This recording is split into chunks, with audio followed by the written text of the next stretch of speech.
Natalie Reed's fingers tightened around the steering wheel as she eased her SUV into the driveway of her new home.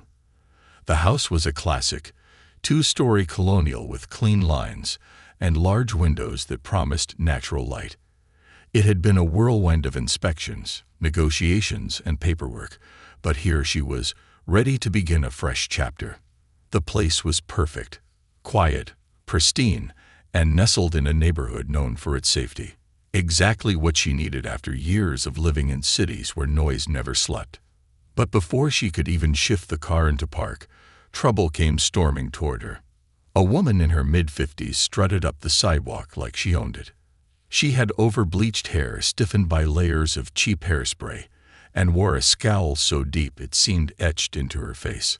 Next to her was a man whose guts strained against a navy polo shirt. His eyes narrowed like a predator sizing up a threat.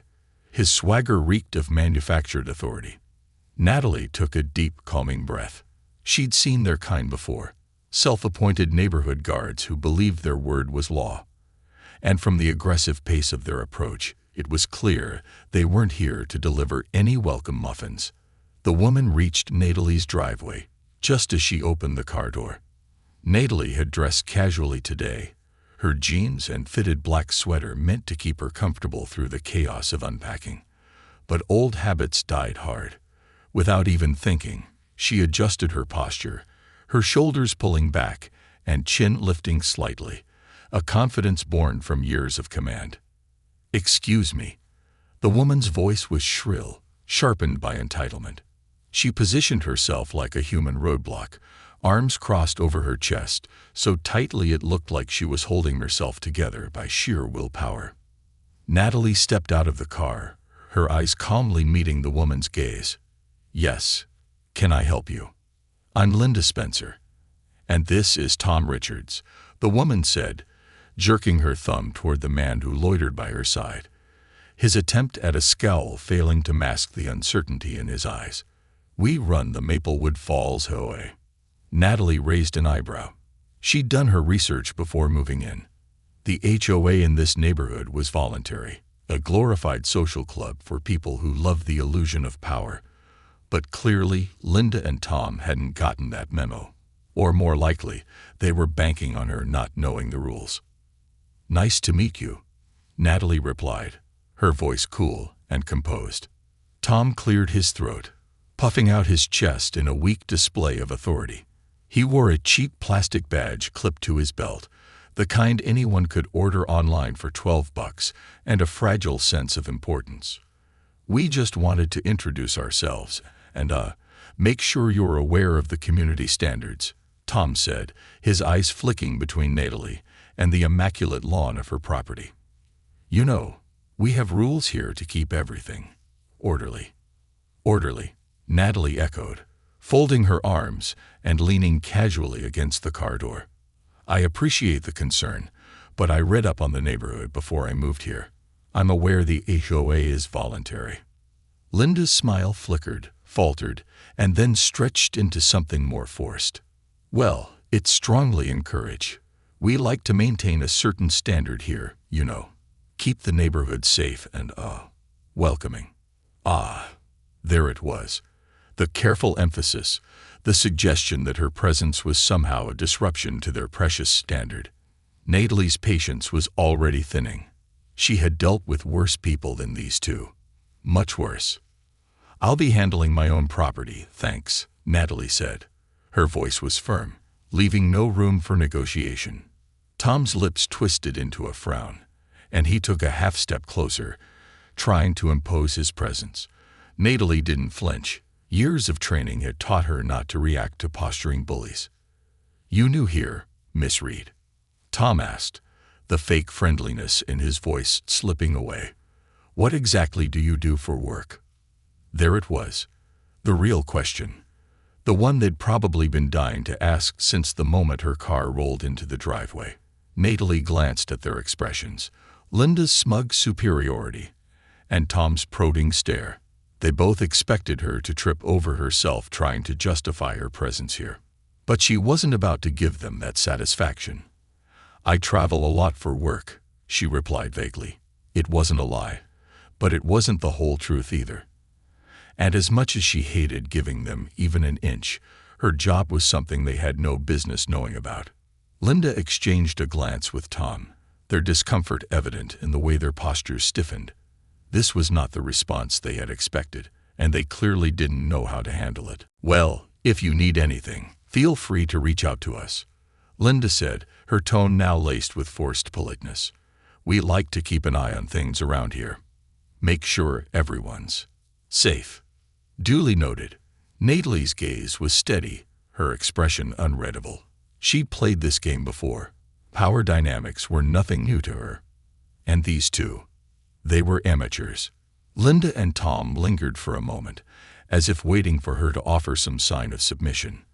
When none came, they finally turned and walked away, their whispered conversation carrying over the soft rustle of leaves. Natalie watched them retreat, her jaw clenching. If this was how her new neighbors welcomed her, then her stay in Maplewood Falls was going to be far more eventful than she'd anticipated. But if they thought they could intimidate her, they were sorely mistaken. Natalie Reed was used to dealing with bullies. The difference was, she had the power to crush them if necessary. Because what Linda and Tom didn't know was that Natalie was far more than just another new resident. She was the new FBI director in town. Natalie leaned against the kitchen counter, her eyes flicking between the half-unpacked boxes scattered across her new home. The silence was peaceful, but it did nothing to erase the irritation brewing inside her. People like Linda and Tom were precisely why she had left the bustling city life behind. She wanted tranquility, not more manufactured power plays. Yet the suburban illusion of serenity had already started to crack. She shook her head, releasing a long breath. It wasn't like she hadn't dealt with small-time authoritarians before. Throughout her career, she'd encountered everything from local officials drunk on their own egos to self-proclaimed neighborhood watchmen who believed they were God's gift to law enforcement. But something about Linda's false kindness and Tom's obvious attempt at intimidation made her stomach tighten. Natalie was used to intimidation tactics. She'd studied them, dismantled them, and used them herself when necessary. The difference was, she wielded real authority, the kind that didn't come with plastic badges and hollow threats, and while she had no intention of flashing her credentials around like some sort of badge of superiority, the thought of putting them both in their place was tempting. Her phone buzzed, snapping her from her thoughts. She glanced down at the screen and allowed herself a genuine smile. It was a text from Marcus, her younger brother. "Settled in yet, Nat? Need me to come down there and handle any nosy neighbors?" Natalie chuckled. Marcus was 6 years younger, but had always acted like her protector. A firefighter with more muscle than most gym regulars, he enjoyed reminding her that even though she was the accomplished one, he was still her big little brother. "Nothing I can't handle." Some folks tried to introduce themselves in a not-so-friendly way. "Already taken care of." She hit send and tossed her phone on the counter. Her fingers found the edge of one of the cardboard boxes, her nails digging into the tape until it peeled away. Unpacking was a chore, but it was better than obsessing over her unwelcome reception. Still, the encounter with Linda and Tom played on a loop in her mind, the familiar itch of anger whispering beneath her calm exterior. Minutes later, her doorbell rang. The sound echoed through the mostly empty house, unnaturally loud against the silence. She frowned. She wasn't expecting anyone. Her furniture delivery wasn't scheduled until the next morning.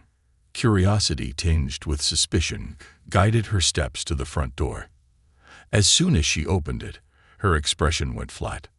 Tom Richards stood there, his posture even more exaggerated than before, chest puffed out, and chin lifted like he'd spent the last 20 minutes practicing dominance in the mirror.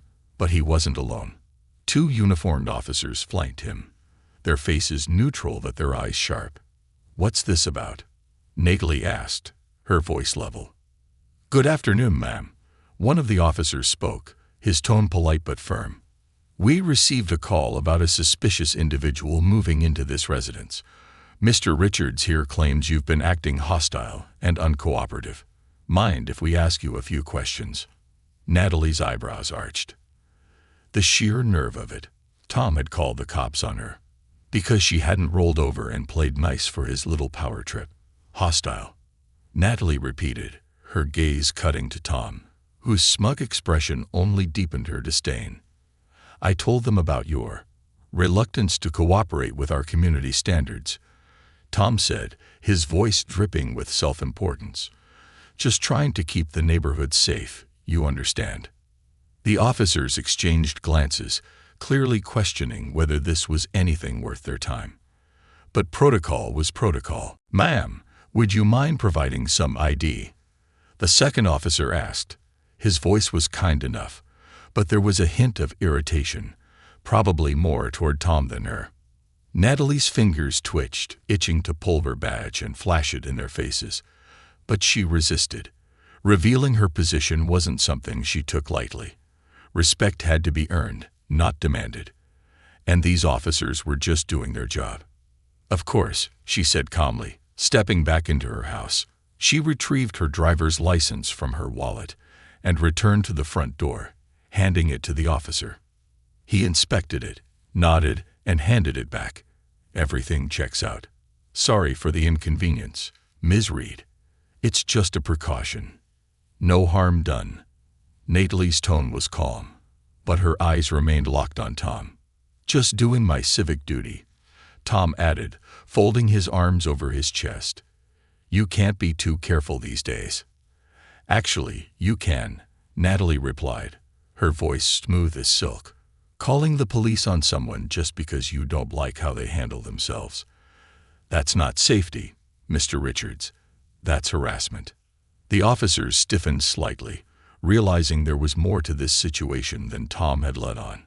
The one who had spoken first cleared his throat and shifted his gaze toward Tom. Mr. Richards, a word of advice, the officer said, his voice low and gruff. Not everyone you don't like is a threat. Next time, maybe try knocking on the door and having a civilized conversation before wasting our time. Tom's face darkened, his confidence crumbling like wet paper. I was only looking out for the neighborhood. Sure you were, Natalie said, her smile cold and unamused. I'd suggest you try minding your own business next time. Because this harassment, it's not going to fly. Tom opened his mouth as if to argue, but the officers were already turning away, their patience worn thin. Natalie watched them leave, her anger simmering beneath her composure. Tom lingered for a moment, his face a twisted mess of frustration and embarrassment, before shuffling off down the sidewalk. She closed the door, her pulse thrumming with a mix of satisfaction and annoyance. People like Tom were never satisfied. They only escalated, and something told her this was far from over. What he didn't know was that she had never been one to back down. If he wanted a fight, he'd get one, but it wouldn't be on his terms. It would be on hers. Natalie sat at her dining room table, a steaming mug of coffee cradled between her hands. Morning sunlight poured through the large kitchen windows, painting the room in golden hues that should have felt warm and comforting. Instead, her thoughts were tangled in yesterday's encounter with Tom Richards and his desperate power play. She had spent years building her career, climbing through the ranks with determination, integrity, and unrelenting focus. Being the FBI director was more than just a title. It was a testament to the sacrifices she'd made, the countless nights spent chasing justice when everyone else had given up. And now, here she was, dealing with a pathetic man with a plastic badge and a hero complex. Her phone buzzed against the polished wood of the table. Natalie glanced at the screen, her brother's name lighting up. "Morning, Marcus," she answered, her voice softening as she leaned back in her chair.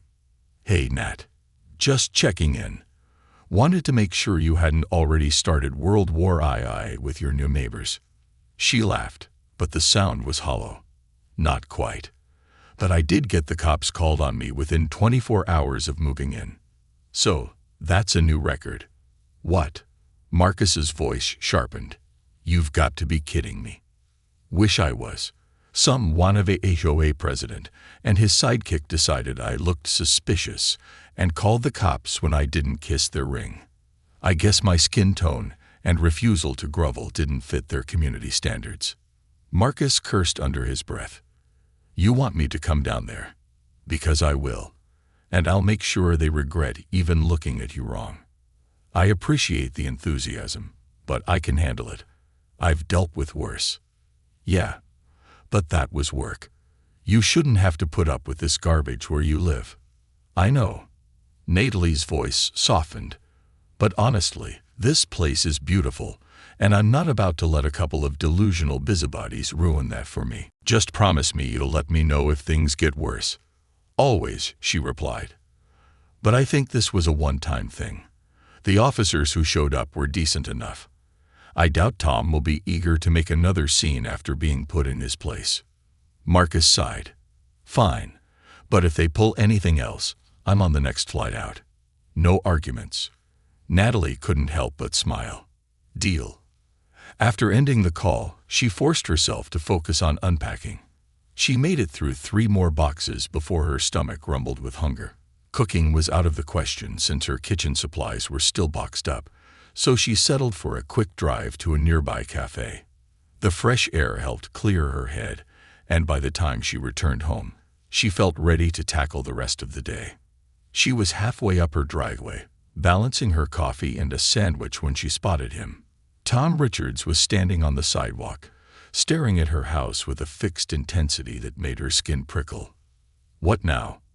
Natalie muttered, her patience already running thin.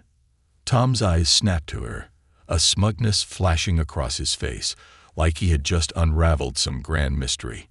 Natalie resisted the urge to roll her eyes. Morning, Mr. Richards, she greeted, her tone icy but polite. Did you need something?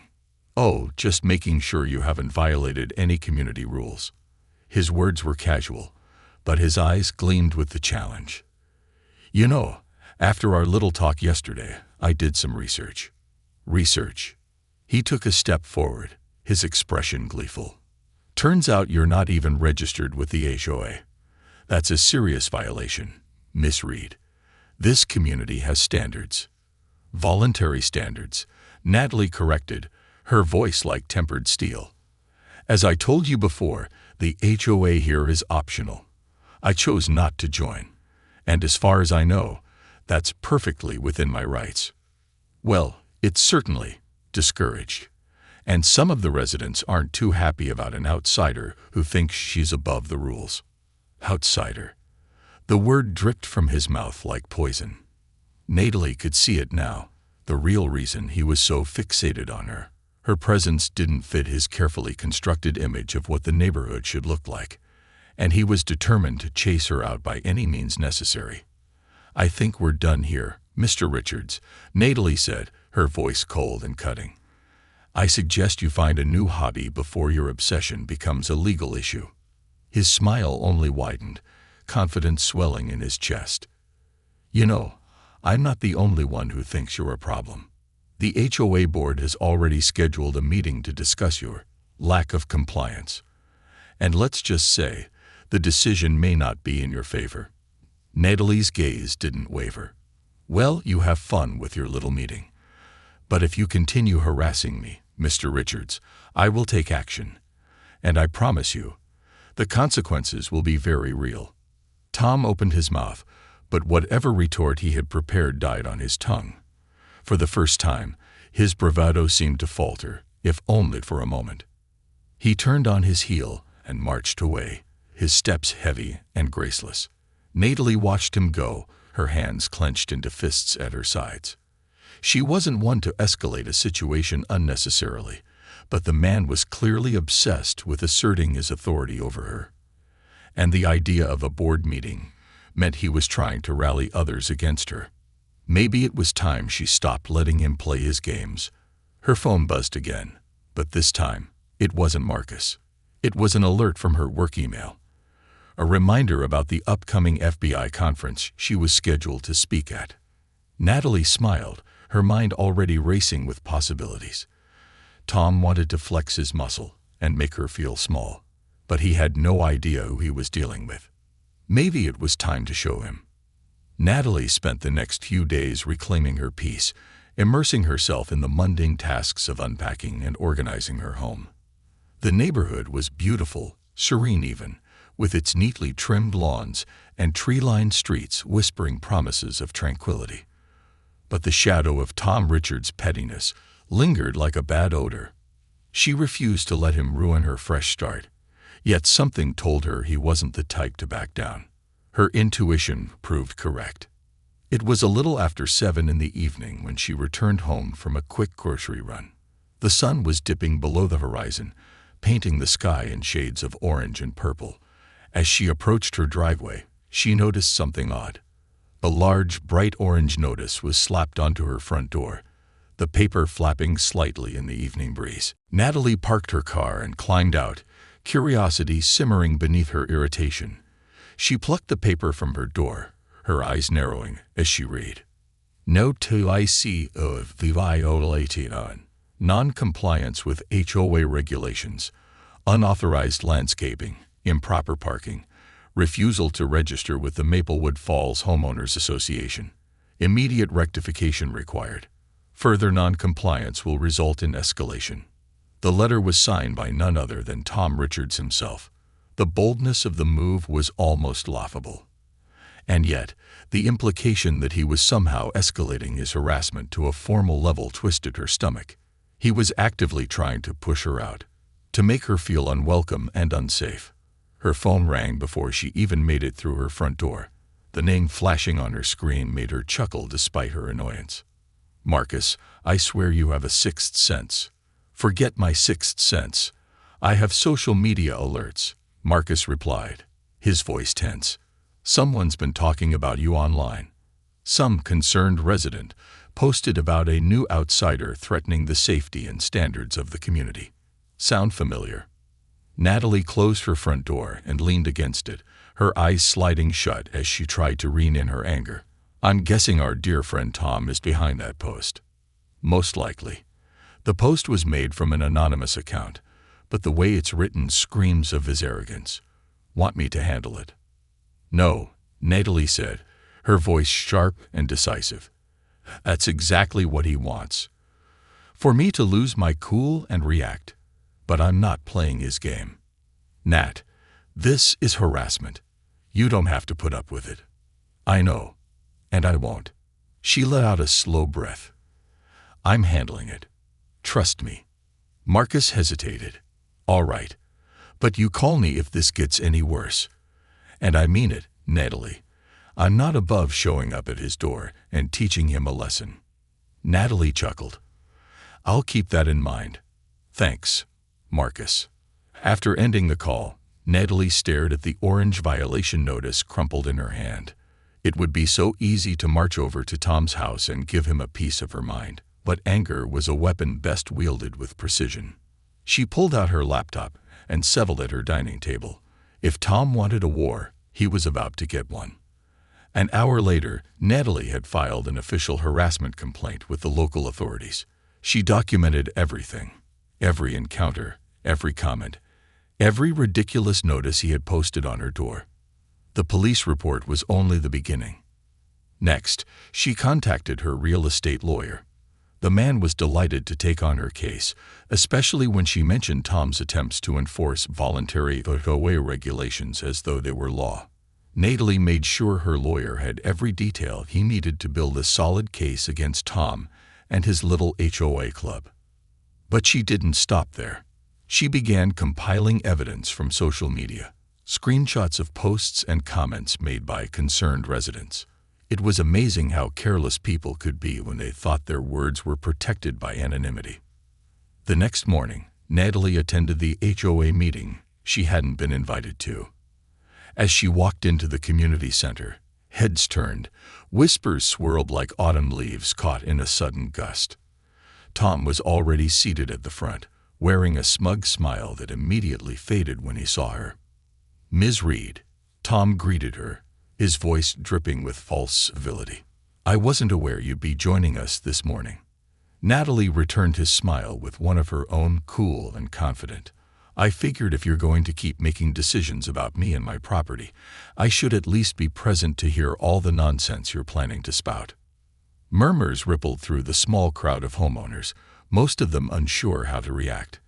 But Natalie didn't give them the chance to decide whose side to take. She laid out her argument with clinical precision. "You've been harassing me since the moment I moved in. You've called the cops, posted defamatory comments online, and now you're trying to enforce rules that have no legal authority. I have filed a harassment complaint, and if this continues, I will be escalating this matter to the courts. So, unless you'd like the entire HOA to face legal repercussions for Mr. Richards' actions, I suggest you all reconsider how you choose to interact with me." Tom's face turned a shade of red that bordered on purple. His lips quivered, but no words came out. A few of the residents exchanged uneasy glances, their previous loyalty to Tom quickly dissipating under Natalie's calm yet relentless gaze.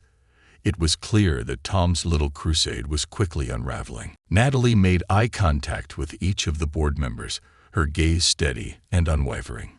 "If anyone has a genuine concern about me or my property, feel free to speak to me directly. Otherwise, I would appreciate being left alone." She turned on her heel and walked out of the room, her steps echoing through the stunned silence. As she made her way back home, she allowed herself a small, triumphant smile. But something told her that Tom wasn't finished. That man's ego was too fragile, his need for control too desperate. Natalie had faced worse than him before, but if Tom wanted a fight, he would get one. And she would be ready. The air was thick with tension over the next several days. Neighbors who had previously cast judgmental glares or whispered behind her back now offered polite, cautious greetings.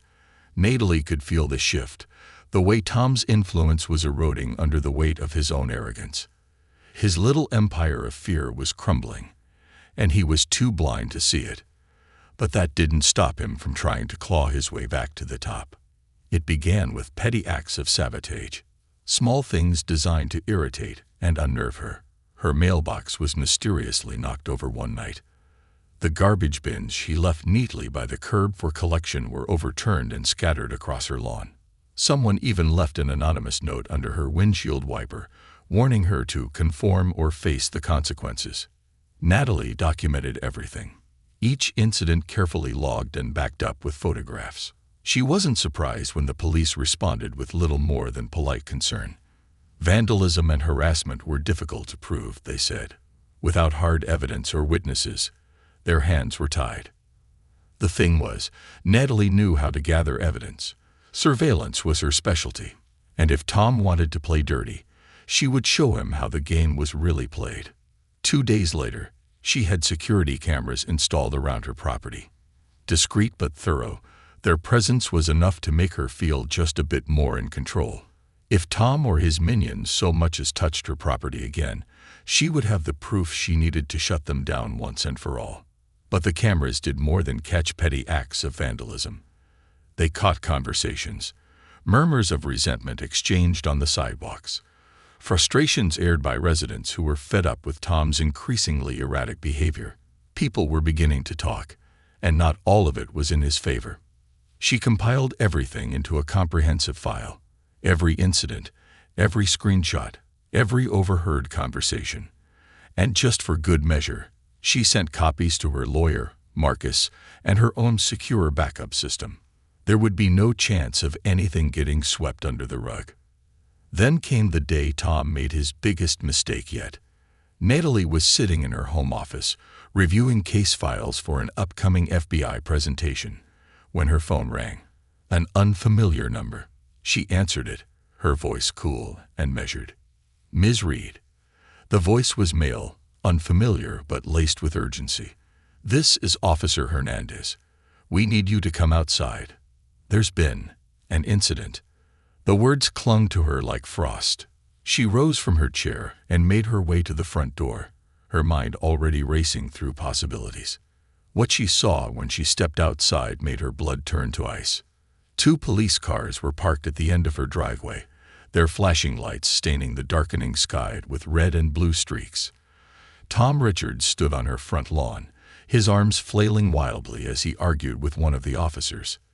"This woman is a menace," Tom shouted, his face contorted with fury. She's refusing to comply with community regulations, making threats against residents, and now she's installed illegal surveillance equipment. Illegal? Natalie's voice cut through the chaos like a blade. You mean the legally installed cameras on my private property? Tom's eyes snapped to her, blazing with hatred. You think you're above the rules. You moved in here and started making trouble for everyone. This is a peaceful neighborhood, and you've done nothing but disrupt it. Disrupt it? Natalie folded her arms across her chest, her gaze cool and unflinching. By refusing to bow down to your delusions of authority. By living quietly and minding my own business while you harass me with fake violation notices and encourage others to do the same. Tom's fists clenched at his sides. His bluster was cracking, his desperation shining through like an exposed nerve.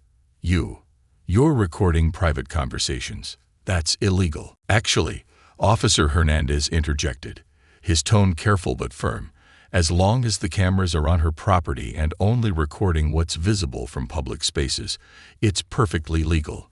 And considering the reports of harassment she's filed, it's understandable she would want additional security.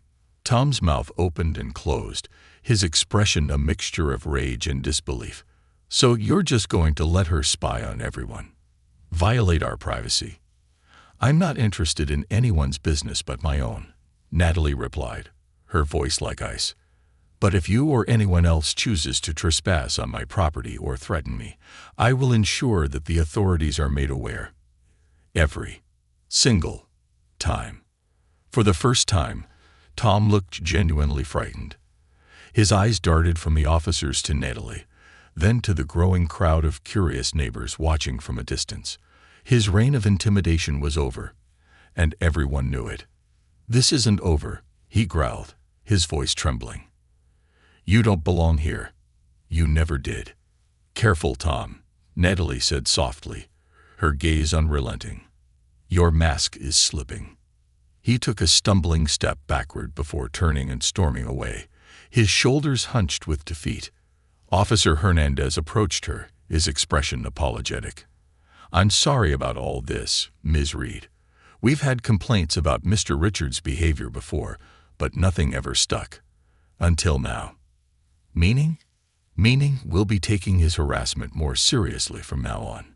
If he comes near your property again, call us immediately. Natalie nodded, her posture relaxing just slightly. Thank you, officer. He gave her a polite nod before turning away to address the rest of the officers. The flashing lights faded, the police cars eventually pulling away one by one.